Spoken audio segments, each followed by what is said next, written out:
जय श्री कृष्ण। राधे राधे। आपका भक्ति कथा चैनल पर स्वागत है। आपका दिन शुभ और मंगलमय हो। आज दिनांक है 15 मार्च और दिन रविवार है। आज चैत्र कृष्ण पक्ष की एकादशी है। आज सूर्योदय का समय सुबह 6:31 और सूर्यास्त का समय शाम 6:29 रहेगा। ब्रह्म मुहूर्त रहेगा सुबह 4:55 से सुबह 5:43 तक और अभिजीत मुहूर्त रहेगा दोपहर 12:06 से दोपहर 12:54 तक। वहीं राहु काल शाम 5 बजे से शाम 6:29 तक रहेगा। आइए सुनते हैं चैत्र मास कथा का आज का अध्याय। नारद जी आगे कहते हैं, जब नृसिंह भगवान ने हिरण्यकशिपु को सभा के दरवाजे पर ले जाकर मार डाला, तब उस समय उनकी क्रोध से भरी विकराल आंखों की ओर देखा नहीं जाता था। वे अपनी लपलपाती हुई जीभ से फैले हुए मुंह के दोनों कोने चाट रहे थे। खून के छींटों से उनका मुंह और गर्दन के बाल लाल हो रहे थे। हाथी को मारकर गले में आंतों की माला पहने हुए मृगराज के समान उनकी शोभा हो रही थी। उन्होंने अपने तीखे नखों से हिरण्यकशिपु का कलेजा फाड़कर उसे जमीन पर पटक दिया। उस समय हजारों दैत्य दानव हाथों में शस्त्र लेकर भगवान पर प्रहार करने के लिए आए, पर भगवान ने अपनी भुजा रूपी सेना से, लातों से और नख रूपी शस्त्रों से चारों ओर खदेड़ खदेड़ कर उन्हें मार डाला। युधिष्ठिर, उस समय भगवान नृसिंह के गर्दन के बालों की फटकार से बादल तीतर बीतर होने लगे। उनके नेत्रों की ज्वाला से सूर्य आदि ग्रहों का तेज फीका पड़ गया। उनके श्वास के थक्के से समुद्र शुद्ध हो गए। उनके सिंहनाद से भयभीत होकर दिग्गज चिघाड़ने लगे। उनके गर्दन के बालों से टकराकर देवताओं के विमान अस्त व्यस्त हो गए। स्वर्ग डगमगा गया। उनके पैरों की धमक से भूकंप आ गया।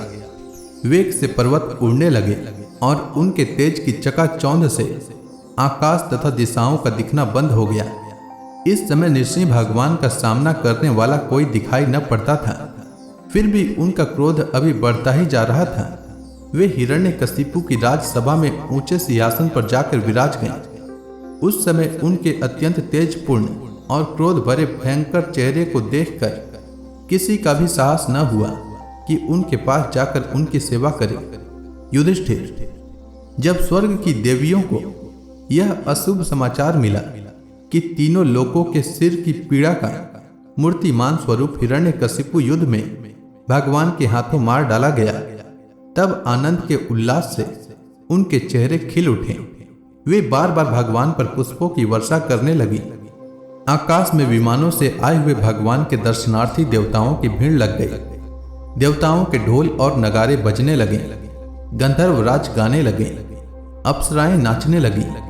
इसी समय ब्रह्मा, इंद्र, शंकर आदि देवता, ऋषि, पितर, सिद्ध, विद्याधर, महानाग, मनु, प्रजापति, गंधर्व, अप्सराएं, चारण, यक्ष, किमपुरुष, वेताल, सिद्ध, किन्नर और सुनंद कुमुद आदि भगवान के सभी पार्षद उनके पास आए। उन लोगों ने सिर पर अंजलि बांधकर सिंहासन पर विराजमान अत्यंत तेजस्वी नृसिंह भगवान की थोड़ी दूर से अलग अलग स्तुति की। ब्रह्मा जी ने कहा, प्रभु आप अनंत हैं। आपकी शक्ति का कोई पार नहीं पा सकता। आपका पराक्रम विचित्र और कर्म पवित्र है। यद्यपि गुणों के द्वारा आप लीला से ही संपूर्ण विश्व की उत्पत्ति, पालन और प्रलय यथोचित ढंग से करते हैं, फिर भी आप उनसे कोई संबंध नहीं रखते, स्वयं निर्विकार रहते हैं। मैं आपको नमस्कार करता हूँ। श्री रुद्र ने कहा, आपके क्रोध करने का समय तो कल्प के अंत में होता है। यदि इस तुच्छ दैत्य को मारने के लिए ही आपने क्रोध किया है, तो वह भी मारा जा चुका। उसका पुत्र आपकी शरण में आया है। भक्त वत्सल प्रभु, आप अपने इस भक्त की रक्षा कीजिए। इंद्र ने कहा, पुरुषोत्तम, आपने हमारी रक्षा की है। आपने हमारे जो यज्ञ भाग लौटाए हैं, वे वास्तव में आपके ही हैं। दैत्यों के आतंक से संकुचित हमारे हृदय कमल को आपने प्रफुल्लित कर दिया। वह भी आपका ही निवास स्थान है। यह जो स्वर्गादि राज्य हम लोगों को पुनः प्राप्त हुआ है, यह सब काल का ग्रास है। जो आपके सेवक हैं उनके लिए यह है ही क्या? स्वामी, जिन्हें आपकी सेवा की चाह है वे मुक्ति का भी आदर नहीं करते, फिर अन्य भोगों की तो उन्हें आवश्यकता ही क्या है? ऋषियों ने कहा, पुरुषोत्तम, आपने तपस्या के द्वारा ही अपने में लीन हुए जगत की फिर से रचना की थी और कृपा करके उसी आत्म तेजस स्वरूप श्रेष्ठ तपस्या का उपदेश आपने हमारे लिए भी किया था। इस दैत्य ने उसी तपस्या का उच्छेद कर दिया था। शरणागत वत्सल, उस तपस्या की रक्षा के लिए अवतार ग्रहण करके आपने हमारे लिए फिर से उसी उपदेश का अनुमोदन किया है। पितरों ने कहा, प्रभु, हमारे पुत्र हमारे लिए पिंडदान करते थे। यह उन्हें बलात् छीनकर खा जाया करता था। जब वे पवित्र तीर्थ में या संक्रांति आदि के अवसर पर नैमित्तिक तर्पण करते या तिलांजलि देते तब उसे भी यह पी जाता। आज आपने अपने नखों से उसका पेट फाड़कर वह सब का सब लौटाकर मानो हमें दे दिया। आप समस्त धर्मों के एकमात्र रक्षक हैं। नृसिंह देव, हम आपको नमस्कार करते हैं। सिद्धों ने कहा, नृसिंह देव, इस दुष्ट ने अपने योग और तपस्या के बल से हमारी योग सिद्ध गति छीन ली थी। अपने नखों से आपने उस घमंडी को फाड़ डाला है। हम आपके चरणों में विनीत भाव से नमस्कार करते हैं। विद्याधरों ने कहा, यह मूर्ख हिरण्यकशिपु अपने बल और वीरता के घमंड में चूर था।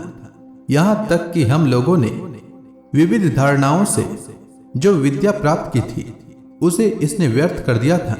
आपने युद्ध में यज्ञ पशु की तरह इसको नष्ट कर दिया।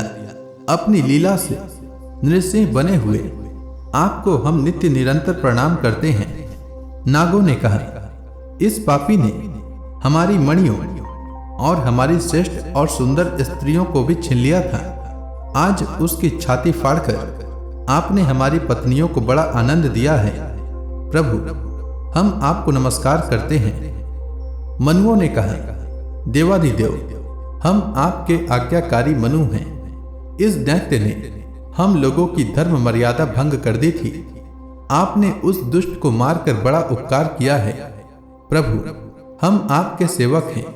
आज्ञा कीजिए, हम आपकी क्या सेवा करें? प्रजापतियों ने कहा, परमेश्वर, आपने हमें प्रजापति बनाया था, परंतु इसके रोक देने से हम प्रजा की सृष्टि नहीं कर पाते थे। आपने इसकी छाती फाड़ डाली और यह जमीन पर सर्वदा के लिए सो गया। सत्यमय मूर्ति धारण करने वाले प्रभु, आपका यह अवतार संसार के कल्याण के लिए है। गंधर्वों ने कहा, प्रभु, हम आपके नाचने वाले, अभिनय करने वाले और संगीत सुनाने वाले सेवक हैं। इस दैत्य ने अपने बल, वीर्य और पराक्रम से हमें अपना गुलाम बना रखा था। उसे आपने इस दशा को पहुंचा दिया। सच है, कुमार्ग से चलने वाले का भी क्या कभी कल्याण हो सकता है? चारणों ने कहा, प्रभु, आपने सज्जनों के हृदय को पीड़ा पहुंचाने वाले इस दुष्ट को समाप्त कर दिया। इसलिए हम आपके उन चरण कमलों की शरण में हैं, जिनके प्राप्त होते ही जन्म मृत्यु रूप संसार चक्र से छुटकारा मिल जाता है। यक्षों ने कहा, भगवान, अपने श्रेष्ठ कर्मों के कारण हम लोग आपके सेवकों में प्रधान गिने जाते थे, परंतु हिरण्यकशिपु ने हमें अपनी पालकी ढोने वाला कहार बना लिया। प्रकृति के नियामक परमात्मा, इसके कारण होने वाले अपने निज जनों के कष्ट जानकर ही आपने इसे मार डाला है। किम पुरुषों ने कहा, हम लोग अत्यंत तुच्छ किम पुरुष हैं और आप सर्वशक्तिमान महापुरुष हैं। जब सत्पुरुषों ने इसका तिरस्कार किया, इसे धिक्कारा, तभी आज आपने इस कुपुरुष असुराधम को नष्ट कर दिया। वैतालिकों ने कहा, भगवान, बड़ी बड़ी सभाओं और ज्ञान यज्ञों में आपके निर्मल यश का गान करके हम बड़ी प्रतिष्ठा पूजा प्राप्त करते थे। इस दुष्ट ने हमारी वह आजीविका का ही नष्ट कर दी थी। बड़े सौभाग्य की बात है कि महारोग के समान इस दुष्ट को आपने जड़ मूल से उखाड़ दिया। किन्नरों ने कहा, हम किन्नरगण आपके सेवक हैं। यह दैत्य हमसे बेगार में ही काम लेता था। भगवान, आपने कृपा करके आज इस पापी को नष्ट कर दिया। प्रभु, आप इसी प्रकार हमारा अभ्युदय करते रहें। भगवान के पार्षदों ने कहा, शरणागत वत्सल, संपूर्ण लोगों को शांति प्रदान करने वाला आपका यह अलौकिक नृसिंह रूप हमने आज ही देखा है। भगवान, यह दैत्य आपका वही आज्ञाकारी सेवक था जिसे सनकादि ने शाप दे दिया था। हम समझते हैं आपने कृपा करके इसके उद्धार के लिए ही इसका वध किया है। तो इसी के साथ यह अध्याय समाप्त हुआ। तो प्रेम से बोलिए विष्णु भगवान की जय, समस्त देवी देवताओं की जय। इसके आगे की कथा में कल के अध्याय में सुनाऊंगा। तब तक के लिए भगवान श्री हरि विष्णु का नाम जपते रहें।